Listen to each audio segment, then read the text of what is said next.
Aujourd'hui, j'aimerais vous faire une courte vidéo sur le thème du cheval.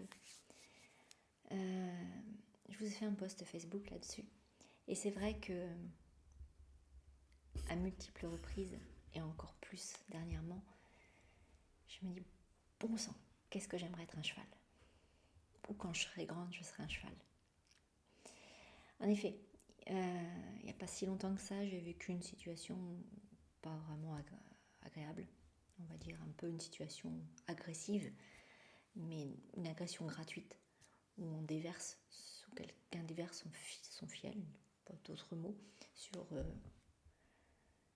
moi, mais sans comment dirais-je, justification. C'était une personne que je ne connaissais pas vraiment, directement. Et en fait, à un moment donné, c'est ce moment-là où, quand cette agression nous arrive, on ne sait pas vraiment si quelqu'un arrive avec la colère qui lui appartient, donc renfrogné, ou l'agressivité comme ça gratuite. Et en fait, c'est ce petit moment-là où quelqu'un arrive avec de la colère et que ça percute en fait. Et là, je me suis surprise à penser, si cette personne se trouvait en face d'un cheval, c'est-à-dire si j'étais un cheval, quelle serait la réaction du cheval? Pourquoi un cheval? Parce qu'un cheval, lui, déjà avant de connaître la personne, enfin, quand il rencontre pour la première fois la personne, il fait un scan. En une seconde, il sait à qui il a affaire. Il n'écoute pas seulement les mots, je dirais même que les mots, il n'a pas besoin de mots. Il lit le corps. Il ressent l'énergie que dégage la personne. Il capte l'intention. Et il sait immédiatement qui il a en face. Si c'est un danger, fuite. Il se protège. Il part. C'est l'instinct de survie. Ou si quelqu'un a justement cette émotion qui déborde de ce qu'il ne sait plus gérer à l'intérieur de lui, l'animal là, qu'est-ce qu'il fait? Il sent que c'est une projection. Alors il reste ancré, stable, présent. Et là, il devient miroir. Il ne prend pas. Il note, à la rigueur.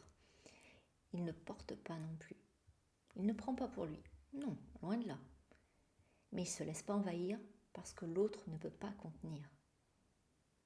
Il laisse l'autre avec son émotion, face à son émotion. Et c'est souvent la personne en face qui finit par craquer. Enfin, pas souvent, c'est toujours la personne en face qui finit par craquer.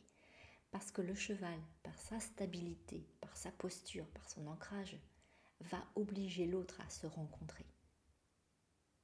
Et là, ça fait mal. Le cheval, ne sauve pas quelqu'un qui attaque. Il accompagne celui qui va déposer les armes. Et là, je me suis dit, purée, quelle leçon. Et si ça m'est revenu comme ça à ce moment-là, c'est pas un hasard. Je commence à bien connaître les chevaux, à avoir fait beaucoup de communication avec eux. Et quelle leçon ils peuvent donner, ces chevaux. La leçon de ne pas prendre ce qui ne nous appartient pas, de ne pas se laisser traverser par la colère, l'agressivité de l'autre, rester droite, alignée, ancrée, comme un cheval, droite dans ses bottes.